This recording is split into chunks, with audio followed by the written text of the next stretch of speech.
Et coucou les amis, comment allez-vous? Vous avez vu dans ma petite miniature un petit embellissement cartable. Alors pour vous expliquer un peu, dans la première partie de cette vidéo, je vais aquareller et agrémenter avec d'autres éléments. Et en toute fin, je vais rajouter la photo de mon fils. Ce sera donc le décor qui se trouvera à l'intérieur du cartable. Et en deuxième partie, je vous fais un petit tuto pour la création du cartable. J'ai voulu représenter la transition entre les vacances et la rentrée scolaire. Donc sur la partie de droite, ce sera donc agrémenté d'éléments en rapport à la scolarité. Et pour la partie de gauche, j'ai choisi comme représentation des vacances la plage, étant donné qu'on a la chance de la voir pas trop loin de chez nous. C'est vrai que nous n'avons pas tous eu le même privilège par rapport à la météo cette année. Mais pour notre part, dans le sud, nous avons quand même été très gâtés. Nous avons eu de belles chaleurs et même parfois un peu trop. Mais bon, je ne vais pas me plaindre car j'aime quand le soleil pointe le bout de son nez. Alors, dans un futur plus ou moins proche, je voudrais arriver à me libérer du temps car je voudrais réaliser un album avec les photos de classe de mon fils, de l'élémentaire jusqu'à la fin du collège. Et là, je profite de cette rentrée 2024 pour me faire un petit embellissement qui viendra accompagner une de mes photos. Après, on pourrait également s'en servir pour un junk, pour une petite carte destinée à papy et mamie, pour un bugeot, pour aussi un journal intime. Enfin bref, voilà, vous avez plein d'utilisations possibles pour ce joli petit embellissement. Alors pour commencer hors caméra, pour ne pas que ma vidéo soit trop longue, je suis venue planter le décor. Les petites dunes de sable et la pancarte viennent de chez Crazy Little Craft. La barrière et le parquet de chez Flower. Le seau et le château de sable sont d'AliExpress. Et puis pour notre petit chien, comme je n'avais pas de tampon qui correspondait à mes besoins, je l'ai dessiné moi-même. Pour ça, j'ai utilisé un stylo Micron 04 et comme ça, j'étais sûre que ça ne baverait pas lors de la mise en peinture. Pour mon papier, j'ai utilisé une bande de 24 cm sur 8,9 cm. Alors vous allez me dire pourquoi pas un chiffre rond? Parce qu'au départ, j'avais l'intention de couper ma bande de papier pour faire des ATC. Et puis finalement, vous allez voir par la suite que j'ai changé d'avis parce que je vais venir coller des éléments. Et puis vous allez voir, ça fera trop d'épaisseur et tout ça. Donc je vais renoncer à mon idée de départ. Donc j'utilise ce papier centenaire 300 grammes coton. Bon, je ne trouve toujours pas ce papier super extra. J'étais fort déçue quand je l'ai acheté, mais maintenant je l'ai. Et du coup, je l'utilise. Et de toute façon, pour ma part, je le trouve toujours mieux qu'un papier cellulose. Je vais vous épargner peut-être le nom de toutes les couleurs aquarelles que je vais utiliser, mais si ça intéresse certaines, je vais faire un Google Doc que je mettrai dans la barre d'infos où je mettrai ce que j'ai utilisé. Donc si certaines sont intéressées, elles peuvent aller voir dans la description. Là, j'ai accéléré le passage aquarelle x4 parce que j'ai le sentiment que c'est pas des vidéos qui vous intéressent plus que ça. Mais si toutefois ça intéresse certaines d'entre vous, des vidéos plus en détail, n'hésitez pas à me le dire et je pourrai prendre mon temps pour vous expliquer davantage. Je vous laisse moins de 2 petites minutes avec une petite musique. Le temps pour moi de terminer le fond et je vous retrouve pour quelques explications des derniers éléments que je vais installer sur ma création.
Je n'avais pas de tampon avec un seul parasol, du coup je me sers de cette planche des Sœurs Chou.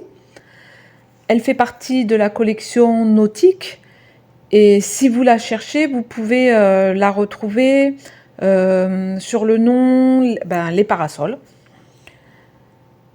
J'ai tamponné à part sur une chute de papier, toujours le même, le papier centenaire. Donc je tamponne le parasol qui m'intéresse et j'ai continué ma colorisation avec l'aquarelle pour continuer une certaine unité à ma création.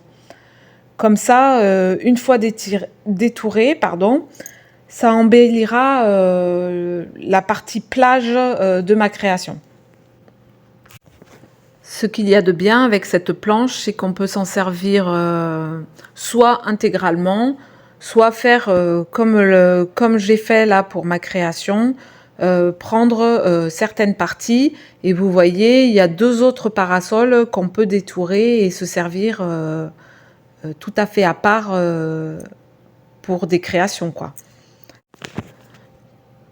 Pour le bureau, j'ai également tamponné sur un papier à part parce que quand j'ai voulu créer ma petite scénette, je me suis un peu trop précipitée et pas assez concentrée et j'ai oublié de tamponner mon bureau avant le parquet. Donc j'explique si toutefois il y a des petites nouvelles. Ce que j'aurais dû faire, c'était tamponner en premier le bureau, le tamponner également sur un papier de masquage, et on vient positionner le papier de masquage sur le bureau, et ensuite seulement, je serais venue tamponner mon parquet. Donc là, j'ai trouvé une solution alternative en le tamponnant sur un autre papier aquarelle et je le peins et je viendrai le détourer après avec mon cutter. Voilà, le travail a bien avancé et nous allons bientôt avoir fini la première partie de mon petit embellissement cartable. Je veux donner un peu plus de caractère à mon fond et pour ça, je vais utiliser le masque chiffre que je m'étais acheté chez la Fée du Scrap ainsi que la Distress Oxide Tumble Glass. Lorsque j'applique l'encre, je me rends compte que j'ai dû me tromper de mousse, parce qu'en fait, ça me fait du gris sur ma création. Alors, bah, sur un papier, je vais nettoyer ma mousse et franchement, après ça, ça va tout de suite bien mieux. Je me sers des feutres calligraphie que Nadou m'a offert et du coup, je fais le contour, tous les bords de mes petits sujets en noir. Et bah, franchement, j'ai beau avoir le bon stylo adapté, j'ai toujours bien du mal à faire ce genre d'exercice. C'est vraiment pas mon truc. Mais bon, j'avoue quand même qu'avec ce stylo, c'est bien plus facile que ce que j'utilisais avant. Je viens faire des petits tests pour savoir comment je vais placer mes petits décors sur le parquet.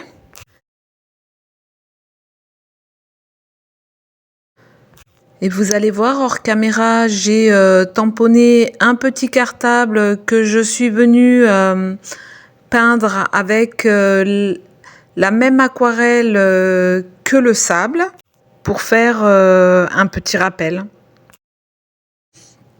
Et alors, pour lui donner un petit peu plus de volume, j'ai glissé sur l'arrière un petit rectangle. Je l'ai collé.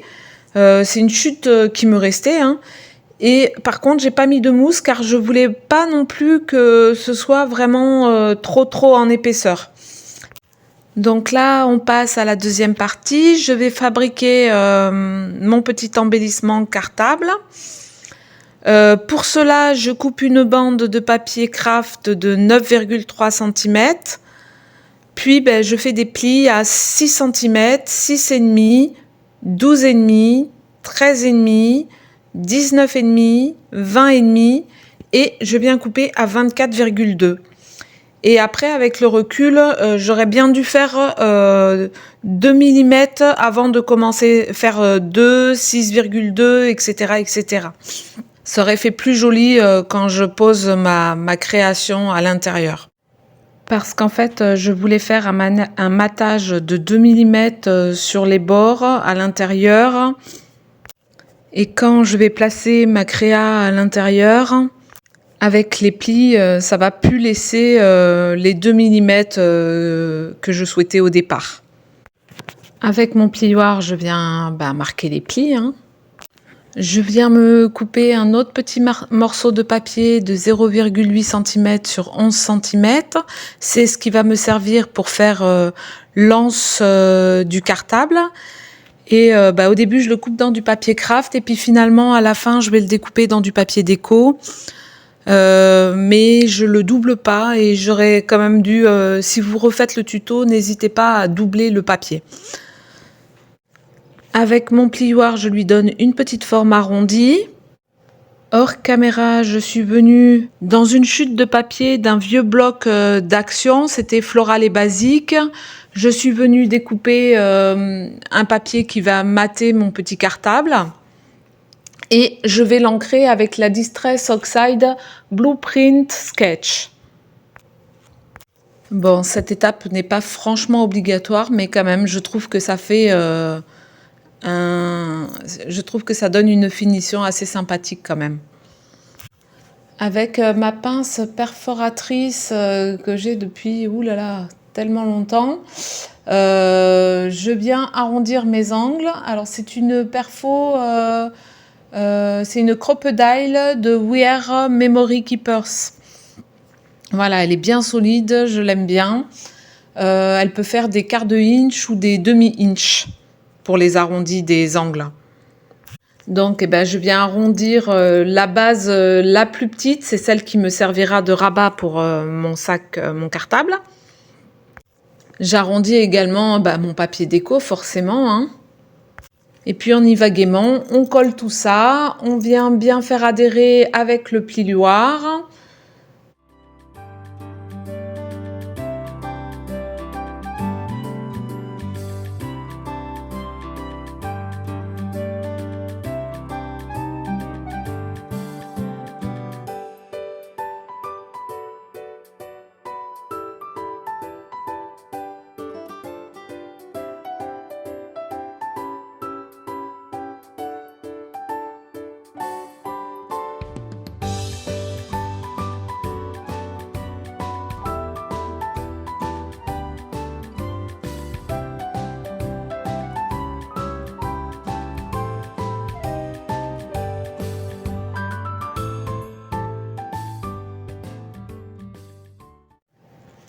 Je vais installer mon anse.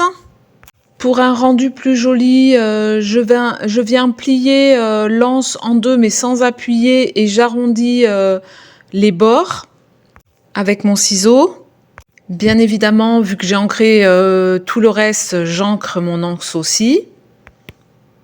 Avec mon critérium, je viens me faire des petits repères pour savoir où il va falloir que je fasse le petit trou pour mettre mes attaches.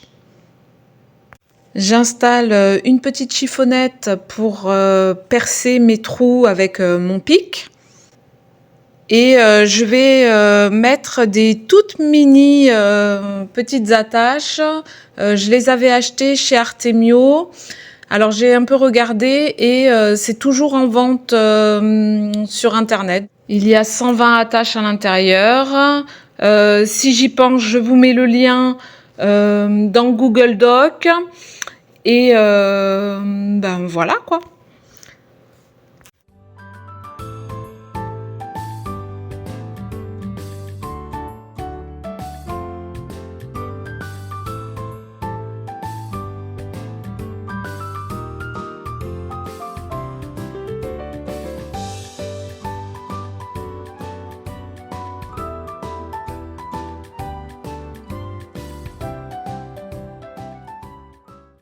J'ancre aussi le contour de ma création. Je mets toujours la même encre bleue Blueprint Sketch. Et comme ça, comme c'est une encre un peu foncée, ça apporte la lumière au centre de ma création. Je viens coller tout ça avec du scotch de chez Craftelier.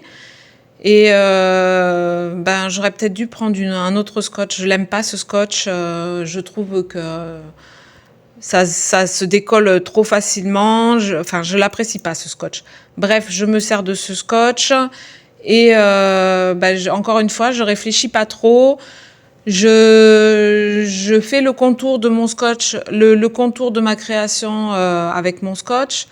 Et puis pour une question de facilité, je viens mettre du scotch sur le cartable, le craft là, et je réfléchis pas, ou j'ai laissé mes 2 mm sur le bord, et du coup après vous allez me voir, je vais gratouiller un peu pour le retirer.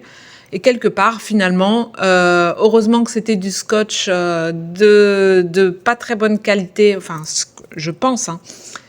Après tout le monde n'a peut-être pas la même idée que moi. Mais du coup, c'est facile de gratter et de retirer le surplus que j'ai mis.